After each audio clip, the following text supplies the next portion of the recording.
How many years did the Beatles play together before they released their first album, instantly achieving global fame and success? 5 years. Many of it was spent playing weekly shows in a strip club in the red light district of Hamburg, Germany.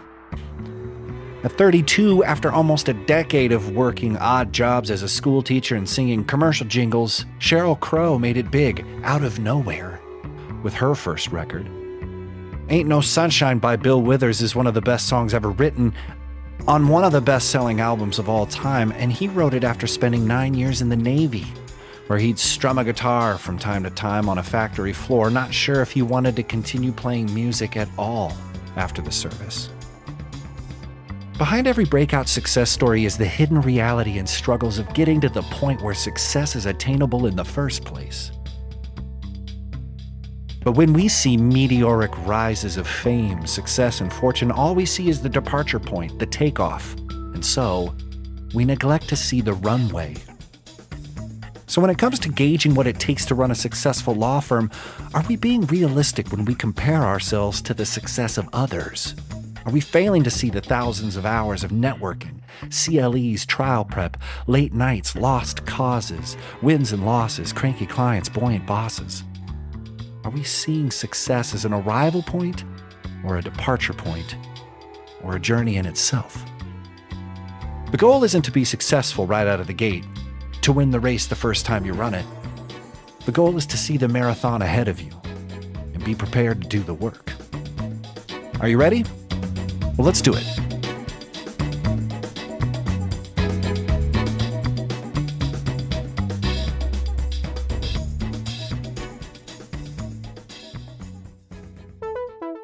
Lawsome, the podcast for law firms. Powered by Consultwebs. Welcome back to Lawsome, the only podcast for law firms that holds your hand when we cross the street, but then won't let go. We're here to inform, educate, and entertain the legal community on the latest in personal and professional developments. I am Jake Sanders, the human giraffe, and with me is the koala marketer himself, Paul Julius. Paul, how's the eucalyptus? It's like being in a forest of cough drops. And you can take that as good or bad. It's in the halls. You're in the halls. The mentholatum. It's a constant effervescing rush of relief. Yes. It's just a whooshing noise. These people are just mentholated. Yeah. I never know. I never know if it's the eucalyptus working or if I fell out of the tree. It's just tingling all the way down. I'm just tingling. And I hear in Australia, though, koalas are like annoying to everybody in Australia. They're like, they don't think that they're enchanting at all. No. It's like a nuisance. Probably the eucalyptus and you smell that minty smell. That's bad news because there's a koala around the corner. That's right. And apparently having a diet that's 100% eucalyptus is not very good. It's not very good. They're apparently a low-calorie plant, and so they have to eat a lot. Ties up the schedule. Yeah. Sorry, busy. Gotta eat. Tell these people what's on the show today. On the show today, we talk about starting a law firm right out of law school with an article from Business Insider. And then we talk to Sasha Kamfiroozie of CamLaw about her journey from law school to law firm founder. And as always, we get the inside scoop from our guest with 5 questions we ask everyone. Pull up a plate. It's the Hot Takes Buffet. The article today is on businessinsider.com. It's How I Started My Own Law Firm Right After Law School by Brannigan Robertson. It's excellent. Yes. Why is it so excellent, Paul? What's your thoughts on this? Well, number one, it's high on my list of excellent article criteria because it has an enumerated list. In fact, the entire article is an enumerated list. If it's not enumerated, you got to get out. You better enumerate everything. You put numbers on that. We don't have a problem. Put some numbers. Jake will come to your house. I'll bring some koalas with me. That's right.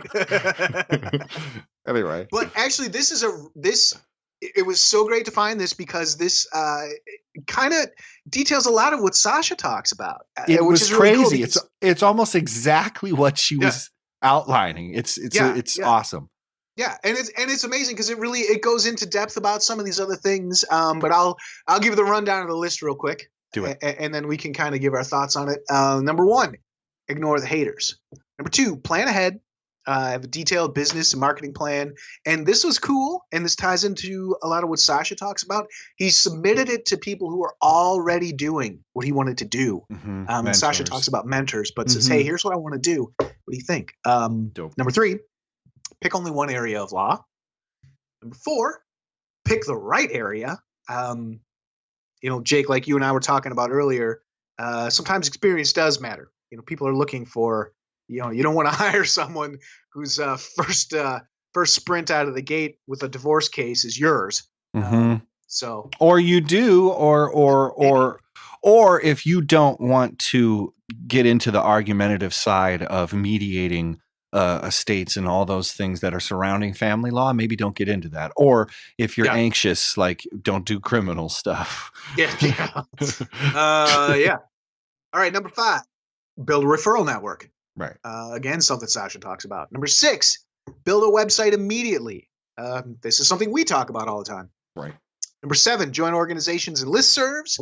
And number eight, remember, clients don't care about your GPA, degree, or age. So this whole article, I dug it because it really is, it's kind of like a roadmap and like a complimentary article to what we talked to Sasha about. But I had two favorites of this list. Number one was the part about submitting your plan to mentors for review. Yeah. I've had a similar experience, not with starting a law firm right out of law school, because I've never done either. Right. But full disclosure, this goes well with anybody. If you want to back up a little bit and talk about just starting a business, a small business owner, anything like that, I would say this is almost one of the most valuable things you could do is write out a plan, have your sales projections, do all that stuff. And then even when you're super critical about things, be like, all right, well, I know this is, kind of an optimistic cash flow projection, but whatever, we can make it work. If you have someone who sits down and is literally like, look, I went through what you're trying to do. There's really nothing more valuable. Interesting. There's no anything about that. And then the second one I liked was that clients don't care about your GPA, degree, or age.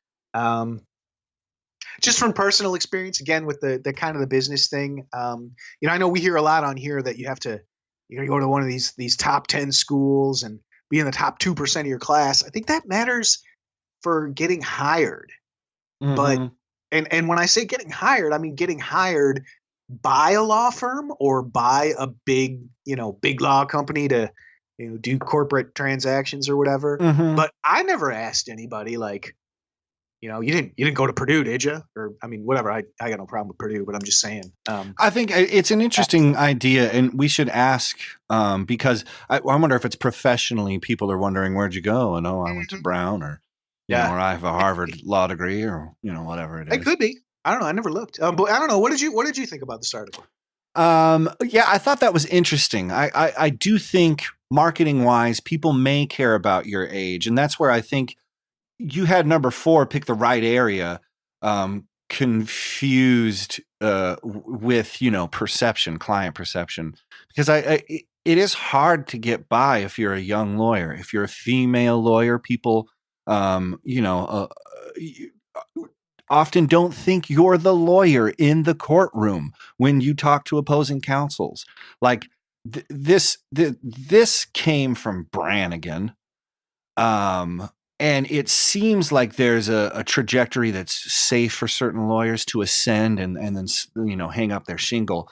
But Sasha's rise is on the same tract, and it says the same things almost verbatim. But what I think compares the same, the article that Brannigan wrote, and then the interview that Sasha talks about launching her law firm, is the referral network of actual offline connections that strengthen your online connection. Both of them talk about digital marketing being something that has really helped them. Brannigan's talking about his website. we can help you with that too, if you want a cooler one. I like where it's at though, because it might do the job. But it's interesting because marketing is an aspect that you need to control and, think of digitally. But I don't know if a lot of people are putting this, these concepts of mentorship, submitting good plans, having people to talk shop with, what are the benefits of listservs and the kind of conversations you can, benefit from. Later on we talk about, it just seems like it's just you launching this, leading this, entrepreneurial, just lifting it up out of the ground. But that's not the truth. There's something about these lasting connections that you can make. So I like the network part of it.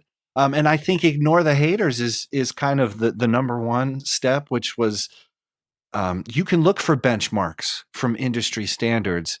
But like Erin Levine, was saying with Hello Divorce, she didn't look at her peer group.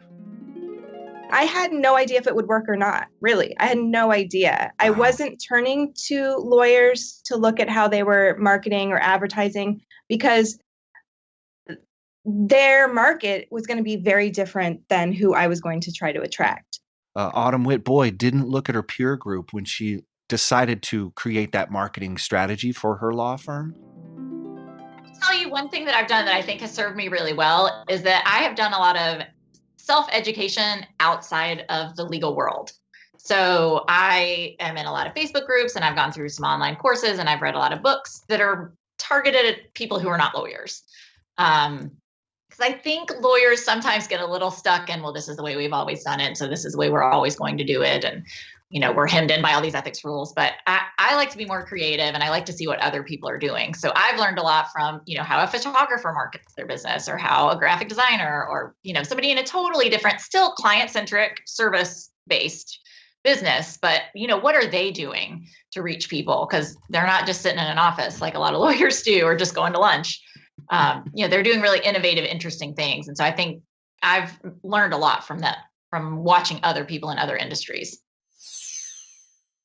Which I think is an interesting idea. You can look for those benchmarks and listen to them, but you also have to listen to what's inside. And Brannigan talks about it. Sasha talks about it. Our guests have talked about it.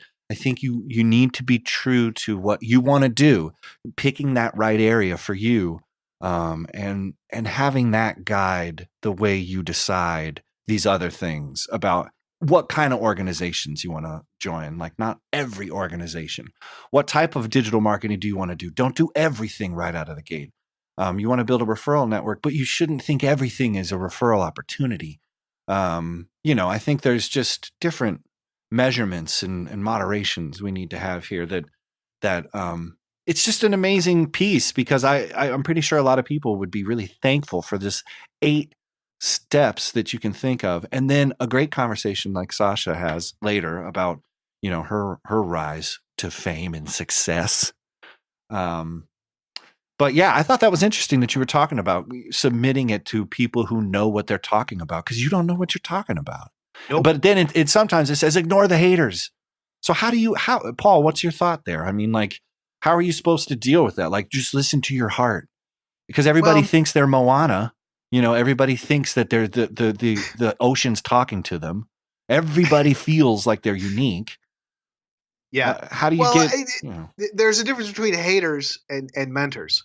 And I think that's what we're looking at here. That you want, when I find someone and say, hey, I need, here's my business plan for the first 5 years. Here's spreadsheets, projections, income losses, overhead, whatever. I'm not going to just put that out on my website and be like, hey, that's not a Twitter poll. That's someone I'm already working with and talking to. So, and you're not going to get their feedback and be like, if it's bad, it'd be like, whatever, hater. I think when we're talking about haters, I think we're talking about, those, I mean, it happens a lot on Twitter, to be honest. But I'm sure there's I mean, think about how many people have MBAs that don't start a business because, the timing isn't right, the market doesn't do it, whatever. I mean, the naysayers is basically, I think that's kind of where it's at. Right. And I understand. When you're going, I know you get it, but I'm just trying to make sure we're clear. Oh yeah, no. When Yeah, we're yeah. saying have a mentor, I mean, a mentor to me, that's someone who wants to pass on what they know, and they see something in you that they maybe have in themselves. And so that's where, sitting down and reviewing things, they're gonna be harsh, but they're not being harsh because they want you to fail. Right. They want you to not make the mistakes they made. It's so interesting to see the dynamics in between feedback, expertise, consultant, and then just people who are naysayers hating on you, hating on your drive or your hustle.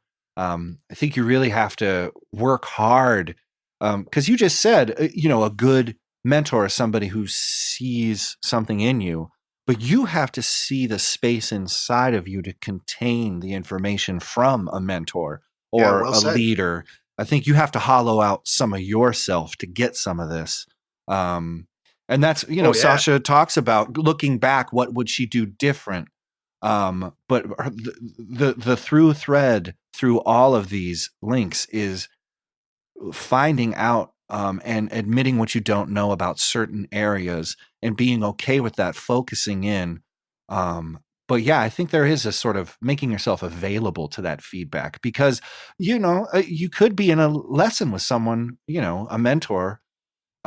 What's stopping you from saying, like, whatever, hater, like, hater's going to hate, there's something that you need to mature and maybe put down some ego. That's interesting that we're back there. Yeah. But Well, and I think one thing too here to keep in mind is that this guy's writing it, this is right out of law school. right. It's a rosy tinted. He's still practicing though. So I don't know. I wouldn't say that, but I'm just saying that, I don't know that he's going to, in the same way that they make some college level biology classes really hard to weed out the people who think they want to be doctors, but when it comes down to it, they ain't for it. You don't want to, yeah. I think it's the same kind of thing here. That you can't. A lot of times, regardless of what your field of study is, whether it's law, that you want to be a doctor, or writer, or anything, part of the teacher's job is to set some expectations.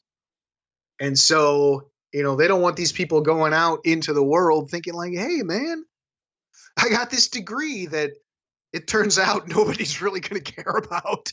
You got to be a little bit more realistic. So I think there's, it's to people who say you can't. I think there's but you're onto it. It's not so much you can't, it's that most don't. How about that? Well, but see, that's interesting to say, but not me. Right, I will be the person who succeeds. I'm going to win. I am the chosen one. We are all, the Luke Skywalkers, of our epics, which is difficult to figure out. Am I supposed to be comparing myself to successful folks who have done it? Or am I supposed to be carving out my own path and following my heart? So you need to find that Obi-Wan, man. Luke Skywalker, none of that would have happened, And so Sasha says that, and she's been running her practice for, multiple years, understanding, all of the different parameters of marketing, running a business, having that detailed plan, also having that network. She's she almost left law, and then came back. So it's a real epic kind of story, and we have a good hero at the center of this one with Sasha. Yeah. But this article is great because it touches on some of that reality, but some of that unreality that you have to believe in yourself when no one else does. But you also have to be realistic. So that's a really, really interesting point, man. And we touch on that with Sasha. We go in and out of all of these interesting corridors, and let's walk those halls now. Let's go. Lawson continues. But first, a word from our sponsor. Any lawyer looking to grow their business online can generate more leads from their website by hiring Consultwebs. After working with lawyers exclusively since 1999, we've tested thousands of web designs and marketing strategies, so we know what flips and what flops. For more information, visit www.consultwebs.com today. Let's head over to the interview. Sasha Kamfiroozie is the founder and principal attorney at CamLaw, where she advises business leaders regarding corporate governance, entity selection, conflict resolution, and other legal business matters. Sasha got her BA from the University of San Diego, her JD from California Western, and has worked as a litigator, project manager, and content marketer, and now she brings her unique set of skills to the Lawson podcast today. Sasha, thanks for coming on the show. Thank you for having me. So you launched your firm right after the recession. Launching a law firm under most normal circumstances is a considerable achievement, but the adversity you faced launching CamLaw at the time you did and in one of the most competitive locations in the country, it's a crazy story. So could you give us the background on what it took to launch CamLaw and an update on where you guys are today?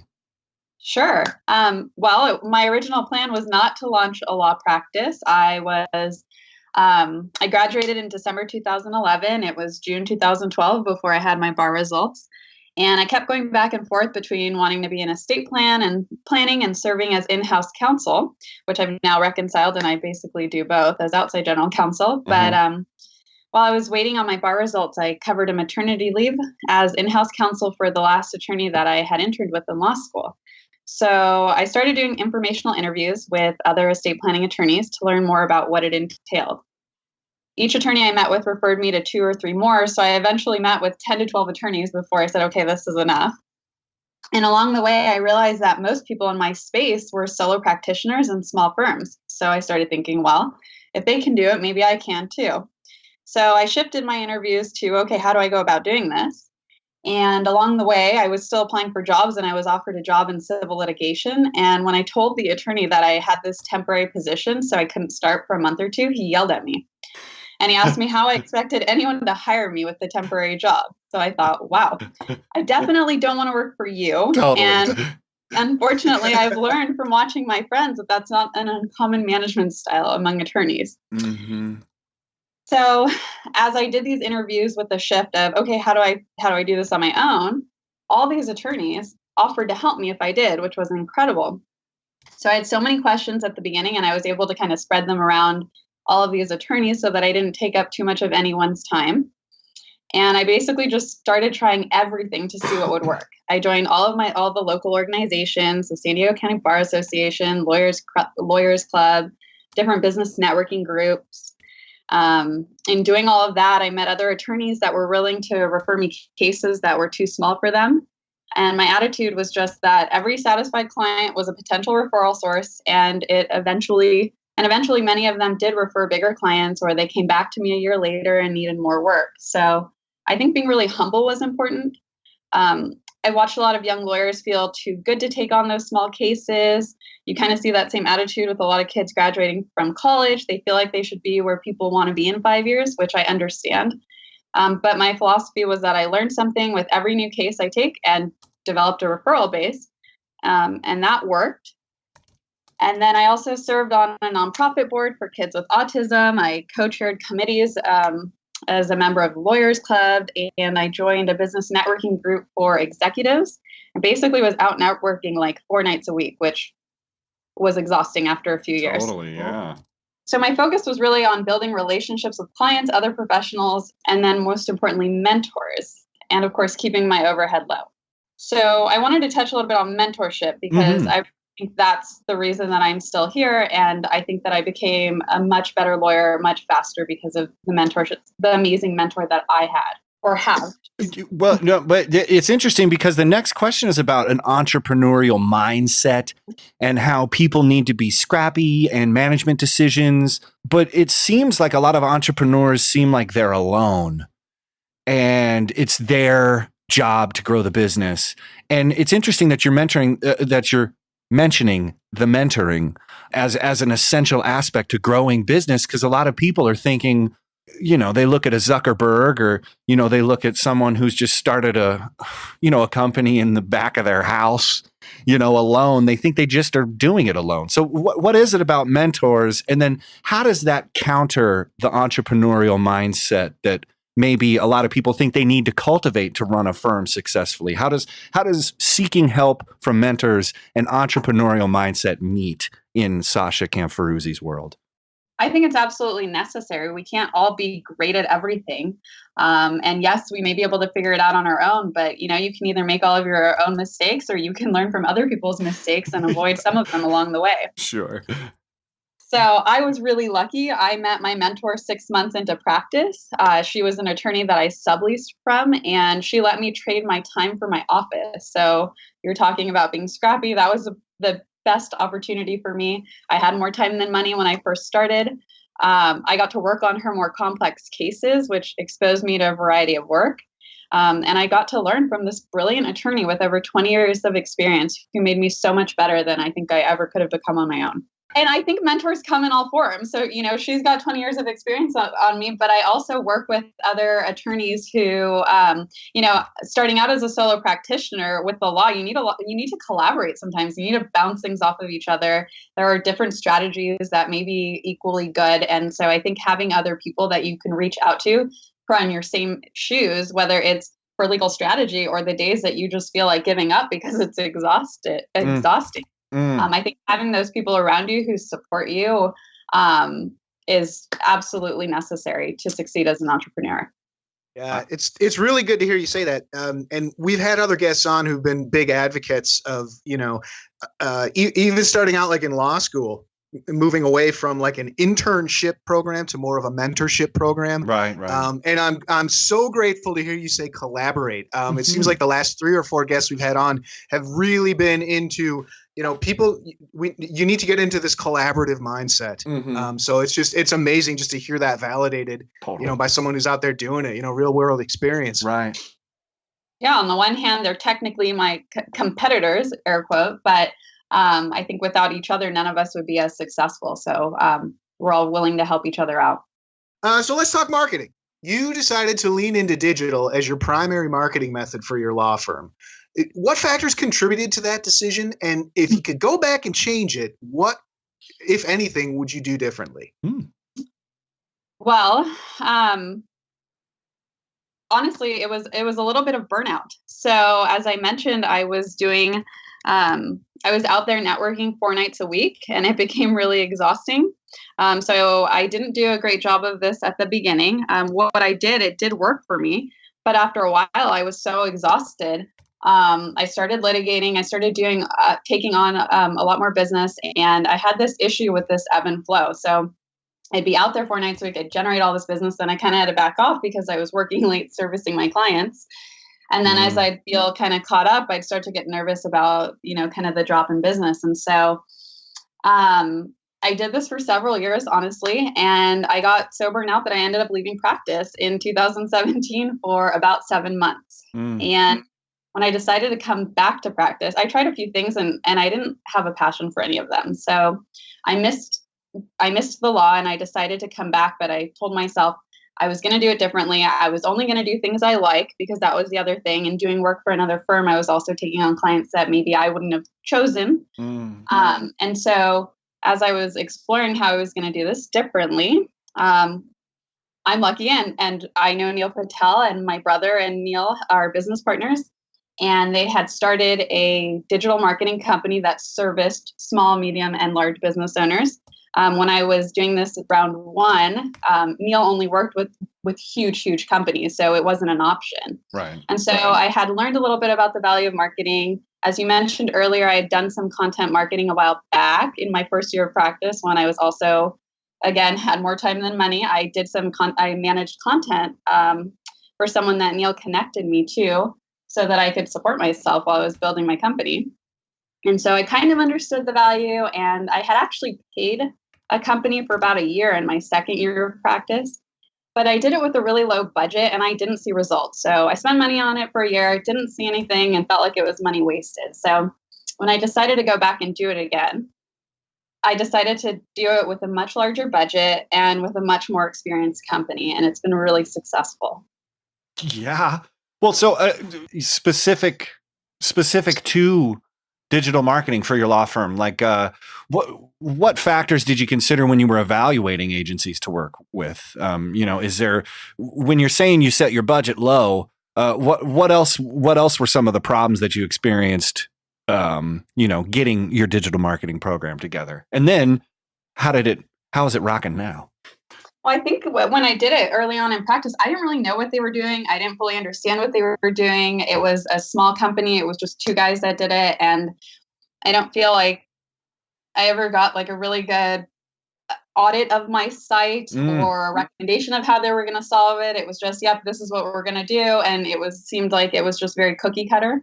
So I think it's really important to work with a company that is going to that takes the time to do a real in-depth analysis of your business, who tells you what they think is wrong and how they're going to fix it. So I think choosing the company that seems to care the most and whose recommendations make the most sense is who you should go with. So for me, a big factor was also having a company that can explain what SEO is in plain English, because it took me so long to really understand how it all works. Oh yeah. Yeah. And you're not sure if you're investing in the right part of the content spectrum, or do you have it? Is it optimized enough? We had Neil on the show, and that was one of the questions, is like a lot of lawyers are wondering, search engine optimization is like an end goal. Like, it's done now. We've optimized everything. Like, that's not how it goes. It keeps going and changing, and you don't know what you're supposed to be investing in. So that's, you know what, but there's something about the humbleness that you mentioned earlier. I think a lot of people aren't willing to admit that they don't know those numbers, or, they just be like, oh, that looks good. And I like what I see there. It's up and to the right. But I think there's a humbleness to you that sort of is like, do you want to tell me what this is? Or how can do you think humbleness helped you listen to the recommendations? Because there's a lot of people out there giving great recommendations for digital marketing. Neil Patel's one of them. Our company's one of them. But how did you find yourself listening to these recommendations, and how'd you find that core of humility around, this topic? Well, I think one of the things that I like about NPD is that there's a team assigned to me that's in contact with me kind of regularly. And, I kind of adjust that when I'm really busy and pull back on the number of meetings that I have with them. But they're always working on evolving the strategy as we see the results. And I think that's really important. And for example, we started with estate planning as my target because I've been in that space for many years. Mm-hmm. And it was just an easy space. It was sort of the lowest cost to really rank high there. It's not very competitive here in San Diego.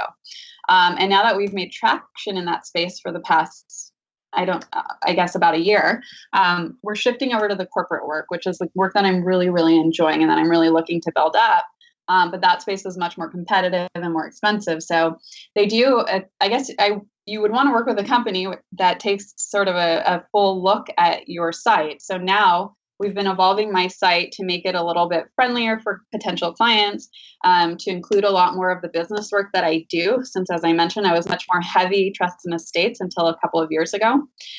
So I think setting things up, constantly being open to their recommendations, and also pushing back. I have a team that if I push back, will come back to me with other strategies and start to understand, what are the things that I'm comfortable with and not comfortable with as an attorney. Ethics are really, really important to us. And so having that evolving strategy has been what has worked really well for my site. And now we're looking at other strategies like shifting from SEO, well, not taking away from the SEO, but now adding the PPC. So I'm also much more comfortable, I think, spending more and more money as I'm seeing the company have good results. It's a great point though, but it's like you'll have better results if you have something worth driving them to. So it's kind of cool that you're working on making the site a better landing page, because you could get the traffic, but what keeps them there? That's just so holistic and so cool. You don't sound like a lawyer. And as far as being humble, as to the SEO, I feel like I know what I don't know. And I think you just need to acknowledge that and not see it as a weakness, but instead just find people that will educate you so that you can make educated decisions and just acknowledge, like I said earlier, we can't all know everything. We can't all be great with everyone or at everything. So that's why it's great that there are other companies out there that are experts in other fields and can help me so that I can focus on my business and the things that I like about it.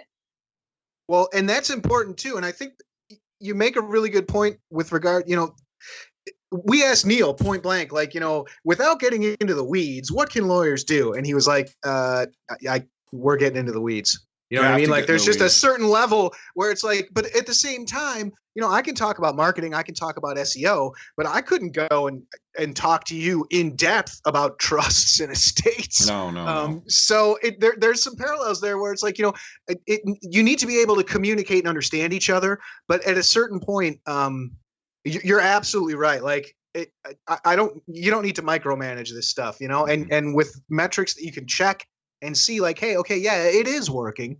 I think that's important. Mm-hmm. So I wanted to ask you if you could tell our listeners one thing they could start doing right now to improve their law firm or their marketing. What would you recommend?